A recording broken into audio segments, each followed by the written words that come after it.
നമ്മുടെ ഗാരേജിൽ ഇന്ന് സർവീസിന് എത്തിക്കുന്നത് ചൈനീസ് ബ്രാൻഡ് ഒരു 4x4 RC കാറാണ്. ഇതൊക്കെ കൂടുതലും ഓൺലൈൻ പർച്ചേസിലൂടെ ഉണ്ട് കസ്റ്റമർ ഇങ്ങനെയുള്ള വണ്ടികളൊക്കെ എടുക്കുന്നത്.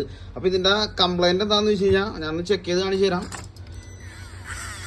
ത്രോട്ട് കൊടുക്കാൻ നേരത്ത് മോട്ടോർ വർക്ക് ചെയ്യുന്നുണ്ട്, പക്ഷേ വീലിലായിട്ടൊന്നും കറക്റ്റായിട്ടുള്ള വർക്കിംഗ് കണ്ടീഷൻ ചെല്ലുന്നില്ല. അതാണ് ഈ ഒരു RCയുടെ കംപ്ലൈൻറ്റ് പറയുന്നത്. അപ്പോൾ നമുക്ക് ബാക്കിലെ മെയിൻ ഗിയർ ഒന്ന് അഴിച്ചു നോക്കാം എന്താ സംഭവം എന്ന്. കസ്റ്റമർ ഏതായാലും നമുക്ക് പണി എളുപ്പമാക്കി തന്നിട്ടുണ്ട്. ഇതിൻ്റെ എല്ലാ സ്ക്രൂസും കസ്റ്റമർ തന്നെ അഴിച്ച് സംഭവം സർവീസ് ചെയ്യാൻ വേണ്ടി നോക്കിയിട്ടുണ്ട്. അപ്പോൾ നമുക്ക് ഇതിൻ്റെ ബാക്കൊന്ന് അഴിച്ചു നോക്കാം.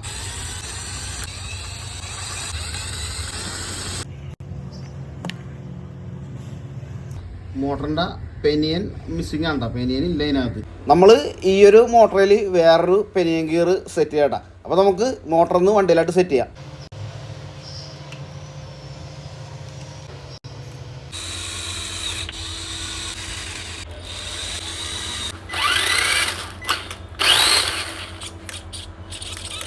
നമ്മുടെ വണ്ടി സെറ്റായിട്ട് നമുക്കൊന്ന് ടെസ്റ്റ് ഡ്രൈവ് ചെയ്ത് നോക്കാം.